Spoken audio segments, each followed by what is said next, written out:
सुवर्णपुर रे जिला स्तरीय टास्क फोर्स और स्वास्थ्य रिव्यू मीटिंग अनुष्ठित।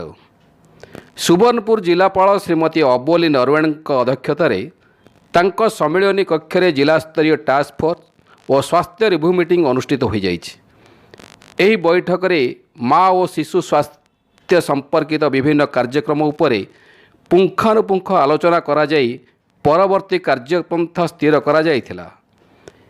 एही बैठक में अतिरिक्त जिलापाल निशी पूनम मिंजी, जिला मुख्य चिकित्सा और जनस्वास्थ्य अधिकारी डाक्तर विश्वरंजन पति, जिला मुख्य चिकित्सालय अधीक्षक डाक्तर प्रदीप कुमार गुरु, अतिरिक्त जिला जनस्वास्थ्य अधिकारी डाक्तर दैत्यनारायण पाढ़ी, अतिरिक्त जिला जनस्वास्थ्य अधिकारी जक्ष्मा विभागर डाक्तर पद्महंसा दोरा, रोग नियंत्रण विभागर अतिरिक्त जिला जनस्वास्थ्य अधिकारी डाक्तर रमेश चंद्र स्वाई, जिला सूचना और लोकसंपर्क अधिकारी अश्विनी कुमार भोई, सहकारी जिला जनस्वास्थ्य जोगाजोग अधिकारी प्रद्युम्न कुमार साहू, डीपीएम विश्वंबर बेहेरा, डीएमआरसीएच सुधांशु नायक समेत समस्त ब्लॉक स्वास्थ्य अधिकारी, जनस्वास्थ्य संप्रसारण अधिकारी और बीपीएम सीडीपीओ प्रमुख यही कार्यक्रम में जोग देइथिले।